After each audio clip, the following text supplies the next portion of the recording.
If you're staying with us, we've just heard from the National Nurses Union threatening, association, I beg your pardon, threatening to go on strike this morning. That over the killing of a nurse who was shot dead yesterday.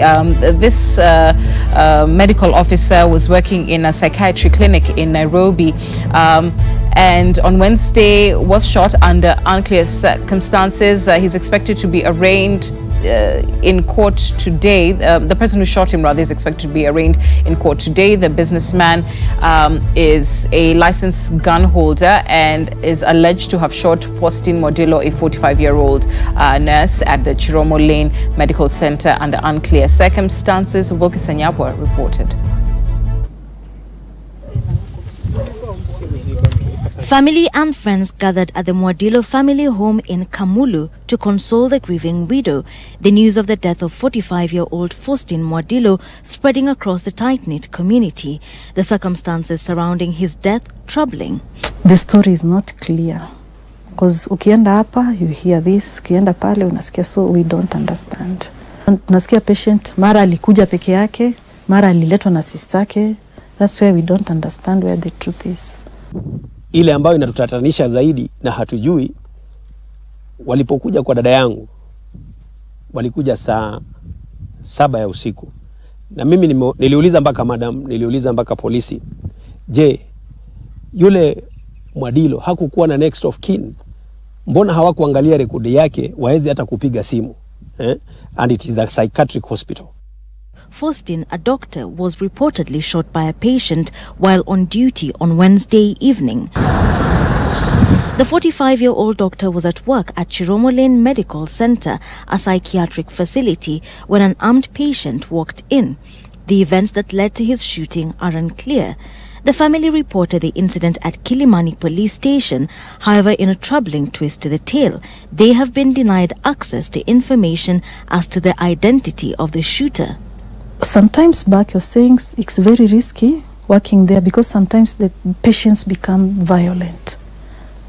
Because he's been beaten, anakuja na max, beaten, slaps, yani inakuwa ni hivyo, they go physical sometimes. Yeah. Modilo alikuwa ni ofisa wa KDF. Kama ni mambo ya ammunition alikuwa anajua vizuri sana. Kwa hivyo hakuna vile ati angechukua ammunition na anajua mtu wako armed alafu ampelekee na ni mtu ambaye yuko katika ulevi. Hiyo haiwezekani. Hatukubaliani na hiyo.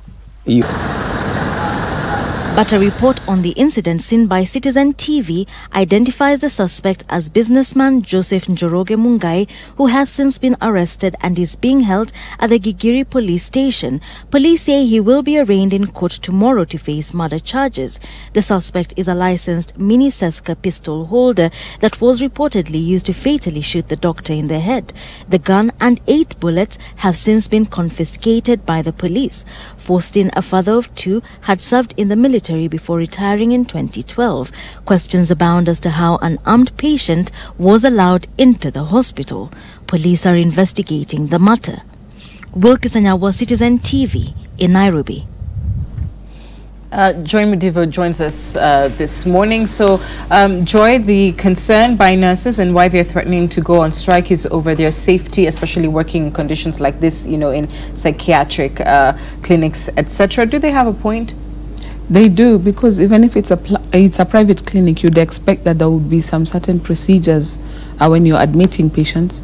So even if a patient is a licensed firearm holder, he should not be able to access the place with his firearm. And I appreciate, maybe it's because we do not have the full details. Maybe they were trying to go through the procedure to disarm him. But at this point, I see the point that the nurses have. You heard what the lady said, that the gentleman was accustomed to being accosted and sometimes assaulted by the people who were seeking medical treatment. Maybe it's time for a proper protocol to come so that those who are trying to assist people who are ill and need help should themselves be accorded enough either protection or training to handle patients who come at them physically and aggressively, especially with light of the fact that it was a psychiatric unit. So even if we go to court, one of the things that the court will order is let's see whether this person is mentally sound or able to stand trial. So it would be such a tragedy if you hear there's a technicality like the gentleman is unsound mind, so cannot stand trial. The family will be in even more limbo. So because of their particular set of circumstances, such a clinic like Chiromolene or others that deal with persons who are handling mental illness should understand that the patients that they're dealing with have a higher propensity to be imbalanced in their decisions, and therefore the protocol ought to be tighter, because it's critical care that they're giving to these people, but at the same time they have families that they need to also look out for. So it's a very delicate balance. Yeah, and it also talks about like gun laws in this country and who can handle a firearm. I mean, if you are a patient who is seeking psychiatric treatment, how can a person who is admittedly not of 100% sound mind or is facing some mental health challenges then be having a firearm? No, but mental health is one of those areas that is not often talked about, but is very critical, because you could have, each of us has some varying degree of madness, that much we must admit. But you find that there are some who mental illness would be like, for example, episodes of depression, where this is not your permanent state, but something happens and you sink into a level where now you need some help to overcome that. That is mental illness. Or you can find, and even with that, arguably, should one then be holding a firearm? Yes, okay. Not yes, because you have mental illness. The process of getting a firearm, for example, you look at various things. They look at your background. What sort of person are you? There'll be very thorough background checks on them. They look at your competence to handle the firearm. The process takes almost, I think, up to a year or even 2 years. How it is secured, even for you to buy ammunition, it's very tightly regulated. So if you're a licensed firearm holder, it's not like in the States where you can walk into a shop and buy a gun. In Kenya, it is very tightly controlled. So by the time you're a licensed firearm holder, you have gone through a whole slew of vetting before you're actually allowed. And that's what I'm saying. If your mental health issues are sort of underlying, something maybe like alcoholism that develops slowly over the years, or something like depression that is periodic, it's not a constant, or even mild schizophrenia, for example, to pick that up. Exactly, it's something that our system may not be able to pick up. And then also in Kenya, it's like once you're a licensed firearm holder, the thing has been, people go around walking with their firearms because they're licensed holder. Declaration. Yes, you remember the case we had with Professor Obed when he got out in traffic in a fit of road rage and he whipped up his firearm. And because it was a licensed firearm holder, it becomes very difficult. So maybe there is the need to have the discussion about, okay, what protocol do even those who are licensed to carry firearms, when are they, for example, in violation of their license, or is the license universal? So that those things are also understood, so that, for example, if you try to go into places where firearms are restricted, even if you're a licensed firearm holder, you'll be disarmed. So that with the bodyguards of Honorable Wetangula when they went to the Supreme Court. So we need to find ways of regulating that. Even if you have a license, when can you carry?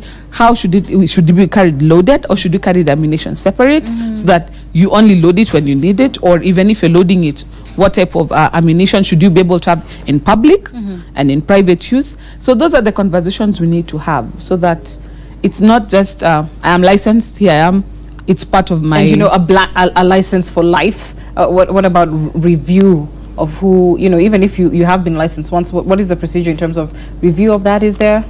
There is, and every year you need to take out a new license. And there is also a firearms, that gun owners association, I think, is a firearms association, yes, board. And you keep renewing even with that board, and they have their own checks and balances. They keep going to the range for practice to make sure that your skills are sharp. So there is something in place.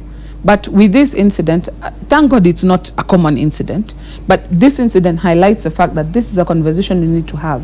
Because we've gotten into a situation where you'll find the police officers who we have seen behaving badly with guns in public spaces. There are those we have seen who are private individuals also, who find themselves. But of course, you must remember a situation like Westgate. It was those status symbol, more than really something for protection. No, that's what it is, Joy. No, but in Westgate, remember, it's some of those licensed firearm holders who became the unsung heroes, who came out with their guns and who are able to mingle in with their crowds and actually were able to help a lot in a situation. So there's the pros and the cons, but that is definitely a conversation that we need to have now before it becomes a problem, like we see, for example, in the States. Yeah, I know, but you know, even in the Westgate scenario, I think a lot of those heroes who are the licensed firearm holders came equally from, I believe, the Kenyan Indian Asian community, yes, and the police reservists, and the police reservists, etc. Yes, so it was very much a kind of more curated group who were in fact heroes, but by and large the majority of people who are licensed to hold these arms, I mean, there is an issue about it being more about status. You know, you get this much and now you feel, you know, next thing I need to acquire is a gun and a car and possibly a Ugandan wife from our earlier conversation this morning. But not to make light of a really critical situation. So we'll see how that plays out in terms of what the Nurses Association is demanding. Do you want to chip in on that? I just want to say that I don't agree with the strike threat by the nurses organization. There's a tendency in Kenya anymore to just dash and go on strike and affect so many other people. The nurses should wait and understand what happened. Was this a psychiatric patient? Was this action as a result of resistance to give up his gun? And does the facility have an armory where you go and, you know, drop off your gun and so on? Or do you just give it? It's all about protocols or procedures within the facility. Was this guy a patient? Is he steady? But on the issue of gun control, of course, there's things to discuss on that. But most people who have mental illness are not diagnosed yet. And if they are, it's a private matter. So the board may not necessarily know that this person has now an issue with mental illness. Right. So I would recommend and strongly suggest to the nurses that they should not go on strike over a matter that is still under investigation. There's allegations now that the patient may have inflicted the shot himself as he was handling the gun. We don't know. So let them wait, and then let us look at that specific facility before going on a national strike. Yeah. You know, yeah, that's my suggestion. And just to return to something Joy had pointed out earlier in terms of the safety of these workers, especially in psychiatric clinics, and the fact that mental health in the health sector, this appears to be, you know, one of the most poorly funded areas.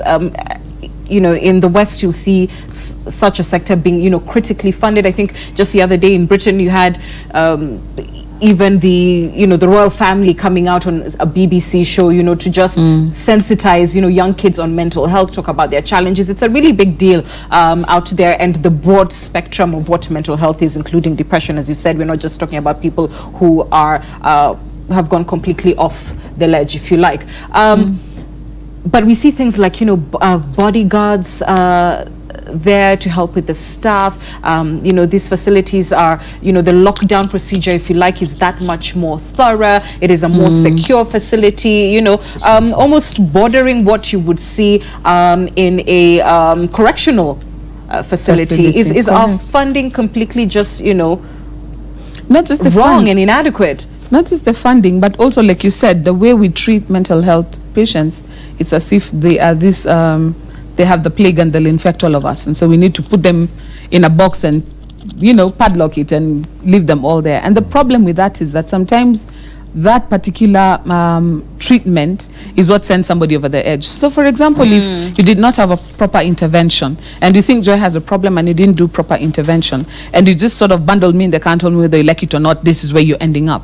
When I get there, of course, I will be violent, I'll be resistant, because it feels akin to being thrown in jail. And so we need to have a discussion about how we treat mental health patients. The societal understanding of mental health issues, niwenda wazimu, you know, you hear such things. Even a grounds for divorce is incurable insanity.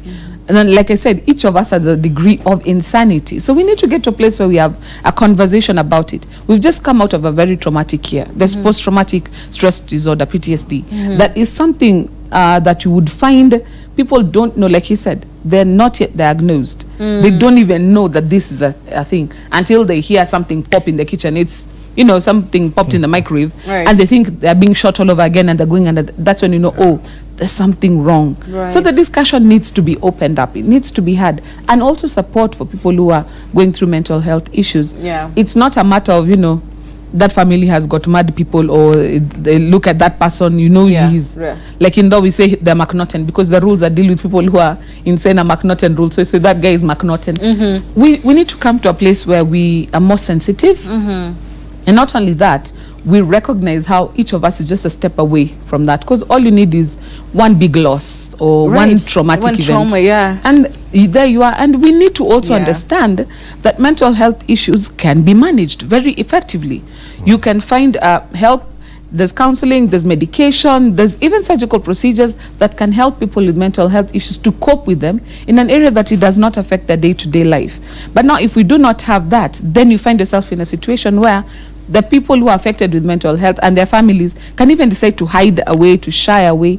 And at the end of the day, that is the sort of behavior that stigmatizes and makes things more complicated for not just the individual, but also for society. So even for mental health institutions, that sensitivity needs to be there, so that you don't feel like you're being locked up, you're being thrown away.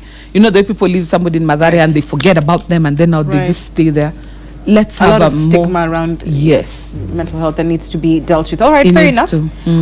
We're going to switch gears now to something that I'm so excited about, Joy. Really, I am. John Wanyama is standing by for us in Uasin Gishu County. John, good morning again. Earlier you told us that you'd be following up on the county assembly, which passed legislation, I believe, in terms of, demanding that supermarkets give shoppers carrier bags for free. Tell us more. Very true, Anne, and that thing has really been received with a lot of joy with the residents here in Uasin Gishu. And since the government banned plastic polythene in this country, in Uasin Gishu, and I also believe in the whole country, and is that most Kenyans have been forced again to go back to their pockets to buy carrier bags, especially after they do their shopping in the different and various supermarkets in this nation. That has really prompted the county of Uasin Gishu assembly to come up with a motion, and they have really passed it. The motion, if it will be implemented, and is that all supermarkets in Uasin Gishu County, they will be forced to ensure that they give their shoppers free carrier bags, so that as they used to do earlier before. The MCS are saying it's very wrong for people to go around in the supermarkets. They have really come to your shop, they have bought from you, and then you are going ahead, leaving them, or carrying the goods in their hands. Something they are saying is unhygienic. Let me talk to one of the MCA here, one or two of them, to tell us how did they come up with this idea, and how does it feel now, Mheshimiwa, if this law will be implemented. First, let's start here. How did you come up with this? After a lot of people, a lot of the public complained to the county assembly of what was taking place at the supermarkets, because most of them, earlier, people were not being charged for the plastic bags, that once you went to the supermarket, it was free. But after this law came up, that we do away with plastic bags, then the supermarkets took the advantage. They are selling the bags to the public. So when this issue was brought to the members of county assembly, we saw it wise to be brought as a motion, which we passed at the county assembly. For us, at the same token, the CS, Wahungu, she did a very good, wonderful job to do away with plastic bags. But the supermarkets are taking advantage of the Kenyans. The supermarkets are taking Kenyans like they're stupid people, because eventually earlier you were not paying for the bags, but now you have to pay for the bags. It's very unhygiene when you pay for a bag. You put all the commodities in one bag, the soaps, the foodstuffs, all of them are put in one bag. It's unhygienic. So we need also the government to come in, also to instruct the supermarkets that they ought not to charge for these bags, because we know inside the commodities, the price they are charging us, it's also there, it's in the commodity itself for what is being charged. So it's unfortunate. It's something that needs to be looked at. The supermarkets to stop. Even the boxes they are giving us, they are still charging for them. So the government, it's kind of made business for the supermarkets to be making more money than they were making before. So for us, we are not happy. We want the supermarkets not to charge for those bags. Thank you very much, Mheshimiwa. If I can talk to Langa's MCA also briefly. And Mheshimiwa, how do you look at this? Why have you come up with this motion? Wanyama, thank you. I want to say that personally, I'm a good hubby. I usually walk together with my family to the supermarket. But what surprises me most is that initially we were taken to a process whereby they were separating the edible and the non-edibles. But currently, even though you are being told to buy for whatever, they are lumping everything into one package. Until I ask myself, has the rules that were being used by the people from the public health department have been done away with? Therefore, that's why we are supporting this motion that the issue of packaging from the supermarket should be relooked into, because CS Wahungu did the best thing for this country. Because personally, I commend her for the good job, and I'm asking our president and deputy president, they should, for that one thing, that one noble thing, they should reconsider taking back Wahungu in the same ministry, because it means that there are other things she can do for this nation. Okay. But for this issue of packaging, for sure, the government need to redirect the supermarket to handle what is theirs. Okay. Thank you. Thank you very much, Anne. And this, Anne, they are saying that this law will start to work immediately, and all supermarkets will be forced to do whatever the bill or the law will be saying, that they give free carrier bags to customers. And something that most people also have said is that you go to supermarket, you don't have money to buy these carrier bags. You find people just walking with the commodities on the road, on the streets. And something also they are saying is hygienic, is not healthy for customers.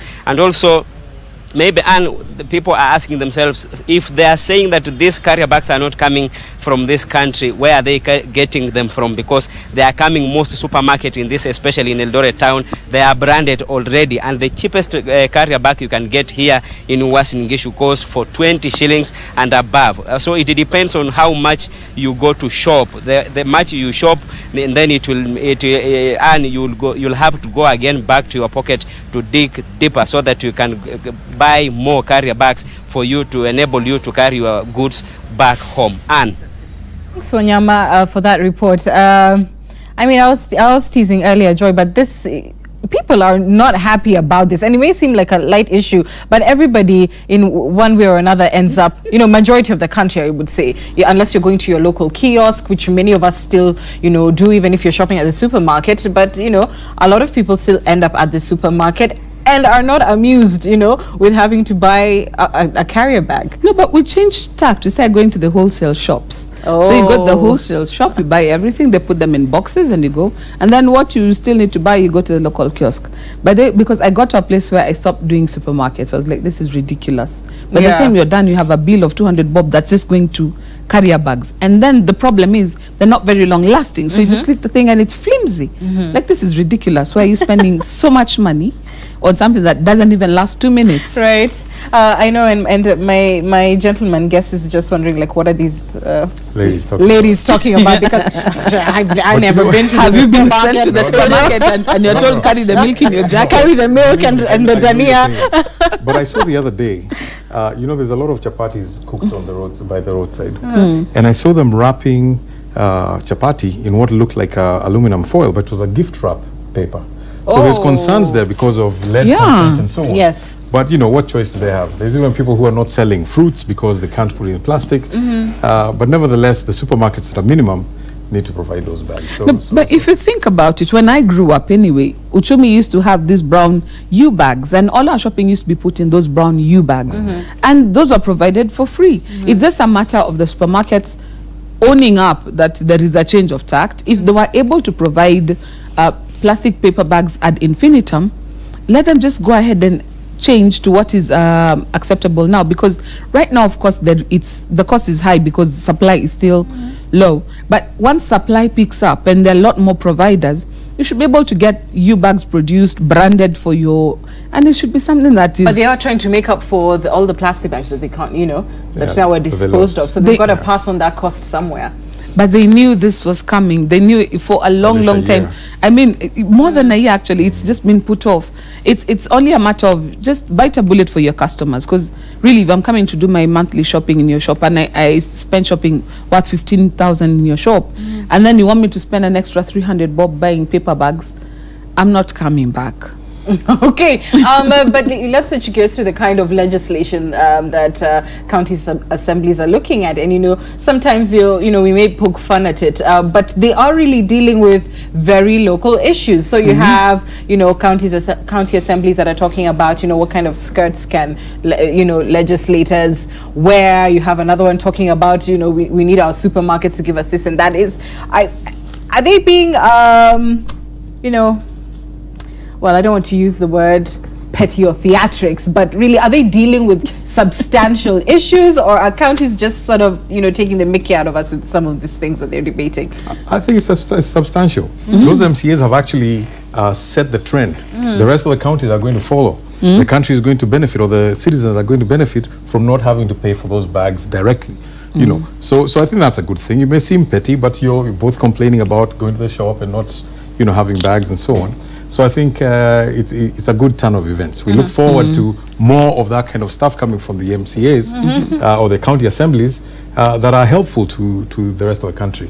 And so we say the evolution is working, and this is a good start. And that's exactly why we have MCAs, because they are supposed to look at the day-to-day living. They're licensing the day-to-day activities. They're the ones who are licensing businesses. They're the ones directly in control of the supermarket that's in your local shopping center. So if they go ahead and make a directive, if somebody does not comply, they simply don't get the license. So they actually have the means to enforce that which they're passing. So they're actually doing what we have asked them to do. And they better be sure that when they come back for votes, we shall remind them that they make our lives easier or harder. Because there's some things national government can't deal with. But we expect our local guys to be pinched by the shoe, the same place it's pinching us. So let them do something about it. And well done, Uasin Gishu. All right. So we want to take you to Nyeri now.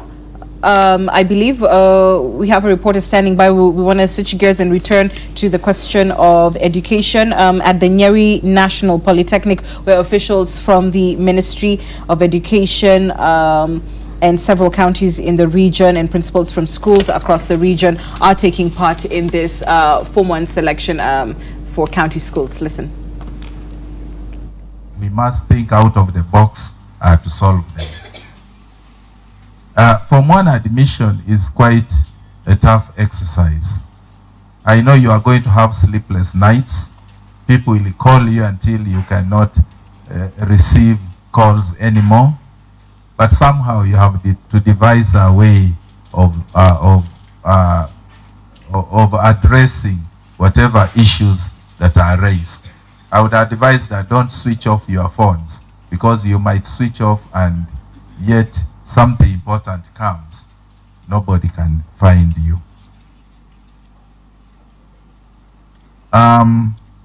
The extra county schools, I know, are very few, and they are in very high demand. We have received a lot of requests from all over the place. So it is you people who are going to help us solve those problems, so don't hide from us. I would just like to call for your cooperation all across the counties. We are here, the 3 counties, because we are neighbors and we are close. We share resources. We are sharing this facility of Nyeri Polytechnic. We continue to share even the schools, because the children who live very close to the borders of the counties will crisscross. Some are day scholars going. And as you are aware, the ministry has started day wings in major schools in Nairobi. You never know, that might come knocking on our doors here. So we should be prepared for whatever is to come. And we have here Simon, whom I've worked with for a long time. I used to coordinate Form 1 selection, and is a man who doesn't sleep during such a season. So now that he's here, we have no problem of data. We shall be able to get the data as required. Otherwise, I want to thank you and wish you a very fruitful exercise. Thank you. Can we appreciate him? You appreciate me also? Thank you, Bwana Hira. Now, my colleague from Kirinyaga, Mr. Magiri, the only punishment for coming late is not to have you get settled. We were giving remarks, saying 1 or 2 to your principals. Somebody had represented you very well. They felt that they were orphans, but now I think they are fully having their father. So you can greet them and say a few words of wisdom. Thank you, Mr. Makori. The officers from the Ministry and the Quarter, our RCE, all the officers that have come for this exercise, my dear principals, God is good, and all the time. My name is Peter Magiri, the Accounting Director, Kirinyaga. We have come late, and I don't want to explain why, but we are in time. One thing I want to say is that in Kirinyaga, we are at peace. We ended our year very well, and we don't have even any debt of any nature. 2, we have beaten all the counties in Central Region as of now in KCPE. And therefore, that gives me a challenge, because our boys and girls have done very well, and they would wish to go very far. So you find me, through my colleagues here, knocking at your doors, because this is service. They have done very well, and they want to go far. Theater ulikuwa na hiyo. So, as Mr. Ira said, please don't switch off your phones. Now, most of us here have 1 or 2 children who may be looking for a space, personal, my son or my daughter. But all the children in Kirinyaga are mine. Kwa hivyo nikiingia kwako, nikikwambia mtoto wangu, please, let's give that assistance. Secondly, and lastly, it is a period that is very hectic for all of us. But what we did last year, and we settled the Form 1, is what we will do this year, isn't it?